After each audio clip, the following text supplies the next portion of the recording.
साथियों नमस्कार। किसान साथियों, ये शरतकालीन गन्ने के बुआई का सबसे उपयुक्त और अच्छा समय चल रहा है।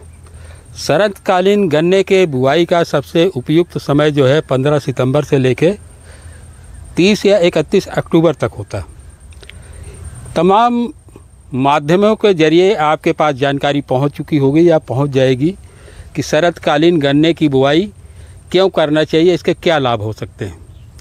जैसे कि आपके पास जानकारी पहुंची होगी कि इस समय जो है तापमान बहुत अच्छा है, जमाव के अनुकूल है, टेम्परेचर जिसको बोलते हैं बहुत अच्छा है और मौसम बहुत अच्छा है। मौसम में ह्यूमिडिटी है, आर्द्रता है, जिसके कारण इस समय अगर गन्ने की बुआई की जाती है तो गन्ने का जमाव बहुत अधिक होता है, मैक्सिमम होता है, मतलब मैक्सिमम आँखें इसकी जमती हैं।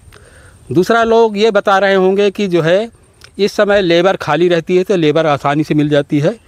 तीसरी चीज़ ये बता रहे होंगे किसान साथियों कि आप लोगों के पास काम का बहुत अधिक बोझ नहीं है, इसलिए आपके पास काफ़ी समय है, इसलिए इस समय बुआई कर सकते हैं। चौथी चीज़ लोग ये बता रहे होंगे कि इस समय जो है मनचाहा बीज आपको आसानी से उपलब्ध हो सकता है। पांचवी चीज़ लोग ये बता रहे होंगे कि साथियों की जो है इस समय जो है अगर आपको किराए पे यंत्र लेने हैं, चाहे वो जुताई के यंत्र लेने हो या बुआई के यंत्र लेने हो, ट्रेन चॉपर लेने हो, वो सब सारे आसानी से मिल सकते हैं। इसलिए लोग बता रहे हैं कि जो है इस समय शरतकालीन गन्ने की बुआई करेंगे तो गन्ने का उत्पादन बहुत अच्छा हो सकता है। लेकिन मेरा वीडियो बनाने का मुख्य उद्देश्य कुछ और है साथियों।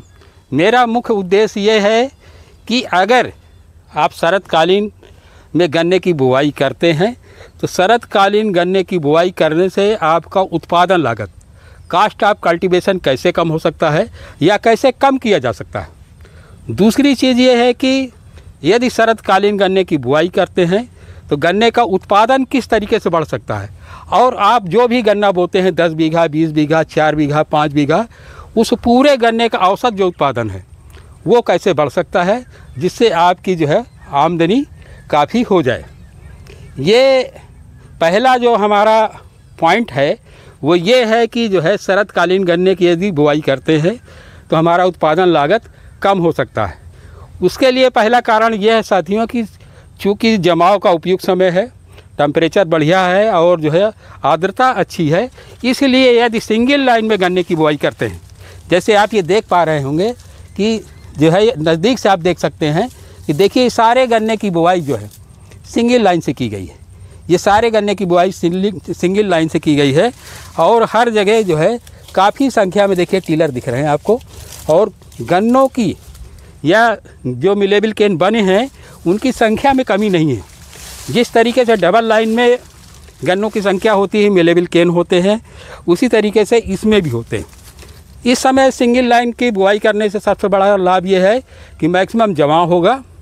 दूसरी चीज़ ये है साथियों कि जो है आप 15 सितंबर से 30 अक्टूबर के बीच में बोते हैं तो 1-1.5 महीने के समय का मतलब समय मिल जाता है, जिसमें गन्ने में 3 से 4 टिलर या 2 से 3 टिलर आपके जो है नवंबर लास्ट तक आ जाते हैं। जो नवंबर लास्ट तक टिलर आ जाते हैं वो मदर सूट जैसे प्रोडक्शन देते हैं।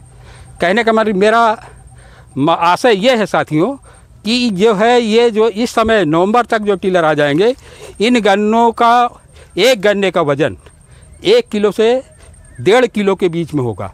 जब जो है 3-4 गन्ने आपके जो है 1 किलो से 1.5 किलो बीच के वज़न के होंगे तो निश्चित तौर से साथियों आप देख सकते हैं इस तरह आपका गन्ना होगा। जब गन्ना इस तरह का होगा तो मार्च अप्रैल में जैसे गर्मी थोड़ी सी पड़नी स्टार्ट हो जाएगी, 4-5 किले और आ जाएंगे, तो आपका गन्ने का उत्पादन ऑटोमेटिक बढ़ जाएगा। जब आपका गन्ने का उत्पादन 500 कुंटल प्लस होगा, जैसे इस गन्ने में आप देख सकते हैं, देखिए चारों तरफ आप देख सकते हैं, इधर भी देख सकते हैं और जो है इधर भी देख सकते हैं। इस तरफ यहाँ से भी आके भाई दिखा देना थोड़ा। देखिए साथियों आप जब कहीं भी देख लीजिए, इधर भी देखिए, इधर दिखाना भी है। देखिए साथियों इधर देख लीजिए, ये जो है अक्टूबर प्लांटिंग या आटम प्लांटिंग है, इसलिए इसकी ग्रोथ और बढ़वार अच्छी हुई है। तो सिंगल लाइन में बुआई करने से लागत कैसे कम होगी। सिंगल लाइन में अगर बुआई करते हैं तो हमको जो है 15 से 20 कुंटल प्रति एकड़ बीज लगता है, और डबल लाइन में बुआई करते हैं तो बीज की मात्रा जो लगती है वो 25 से 30 कुंटल लगती है। इस तरीके से बीज की मात्रा घट जाती है। दूसरी चीज़ साथियों ये है कि सिंगल लाइन में आप देख सकते हैं कि मशीनीकरण का आप अधिक से अधिक उपयोग कर सकते हैं। मशीनीकरण का इस तरीके से उपयोग कर सकते हैं कि इसमें आप यहाँ तक ये रूट जोन जड़ों के पास तक, गन्ने के पास तक जो है पावर टिलर है, जो है छोटा ट्रैक्टर है, इसके बाद पावर बीडर से इसकी जुताई कर सकते हैं, इसकी गुड़ाई कर सकते हैं और इसमें मिट्टी चढ़ा सकते हैं। तो जो है जुताई करने, गुड़ाई करने और मिट्टी चढ़ाने से आपके उत्पादन लागत में कमी आएगी और समय से अगर जुताई गुड़ाई हो जाएगी तो इसका उत्पादन भी बढ़ जाएगा। तो अगर सिंगल लाइन में आप जो है इस समय गन्ने की बुआई करते हैं, शरद काल में करते हैं, तो सिंगल लाइन में यदि गन्ना बोते हैं तो एक तो बीज की मात्रा में कमी आएगी, दूसरा जो है अधिक से अधिक मशीनीकरण को उपयोग करेंगे तो लेबर चार्ज, लेबर पर जो खर्चा आता है, मजदूरी पे जो खर्च आता है वो उसमें काफ़ी कमी आ जाएगी। इस तरीके से उत्पादन लागत आपका शरद काल में गन्ना बोते हैं और सिंगल लाइन में बोते हैं कि सिंगल लाइन की फेवरेबल कंडीशन है तो आपका उत्पादन लागत कम हो जाएगा। दूसरा हमारा जो सवाल था, जो बिंदु था, ये था कि जो है किस तरीके से आपका औसत उत्पादन बढ़ सकता है।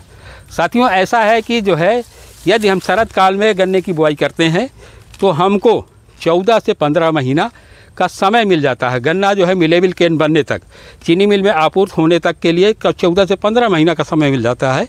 जब 14 से 15 महीने का समय मिलता है तो जो है वेजिटेटिव ग्रोथ और रूट फार्मेशन, रूट में सब रूट जो है जिसको प्रवोव बोलते हैं, ये सारे फुटाव हो जाते हैं और जड़ों का विकास बहुत अच्छा होता है। जब जड़ों का विकास अच्छा होगा साथियों तो जड़ें अधिक पोषक तत्वों को अवशोषित करेंगे भूमि से, या आपने जो फर्टिलाइज़र दिया है उसको भी अवशोषित करेंगे, इसलिए इसका उत्पादन बढ़ जाएगा। दूसरी चीज़ ये है कि इसको पर्याप्त समय मिल जाता है टिलरिंग के लिए। 3-4 टिलर आपके नवंबर तक ही आ जाते हैं और मार्च अप्रैल में 4-5 टिलर आ जाते हैं। इसलिए इस तरीके से 7-8 से लेकर 10 टिलर तक आपके जो है एक मतलब गन्ने के टुकड़े में आ जाते हैं या गन्ने के पौधे से बन जाते हैं, जिसके कारण से आपका उत्पादन बढ़ जाता है। तो तीसरी चीज़ इसमें साथियों ये है कि इस समय आप जो है, चूँकि जो है नवंबर के बाद ठंडक पड़ने लगती है तो कोई भी फसल इंटरक्रॉप ले सकते हैं आप। जैसे इस खेत में आप देख रहे हैं, इसमें आलू की फसल थी इंटरक्रॉप के रूप में। इंटरक्रॉप के रूप में चूँकि नवंबर के बाद ठंडक पड़ने लगती है तो गन्ने का वेजिटेटिव ग्रोथ जो है वो जो है बंद हो जाता है, मतलब बहुत कम हो जाता है, जिसके कारण जो हमारी इंटरक्रॉप होती है, चाहे आलू हो, चाहे चना हो, चाहे मटर हो, चाहे मसूर हो या जो है पीली सरसों हो, उसके तैयार होने का पर्याप्त समय मिल जाता है और साथ में इंटरक्रॉप भी तैयार हो जाती है। इंटरक्रॉप की वजह से इसमें जो है पाले का असर नहीं होता गन्ने में, ना कीट का ज़्यादा प्रकोप होता है, ना आक्रमण होता है, ना बीमारियों का प्रकोप होता है और साथ में सह फसल का भी हमको जो है अतिरिक्त आय का एक स्रोत मिल जाता है। तो साथियों इस तरीके से मेरा सुझाव ये है कि शरद काल में 15 सितंबर से 30 अक्टूबर तक आप लोग जो है शरदकालीन गन्ने की बुआई अवश्य करिए, क्योंकि इस समय बुआई करने से आपका उत्पादन लागत भी कम होगा और साथ साथ जो है आपके उत्पादन में भी बढ़ोतरी आएगी। साथियों यह जानकारी अधिक से अधिक लोगों के बीच में जाए, इसलिए वीडियो को शेयर करिए, लाइक करिए। इन्हीं बातों के साथ धन्यवाद। जय हिंद, जय भारत।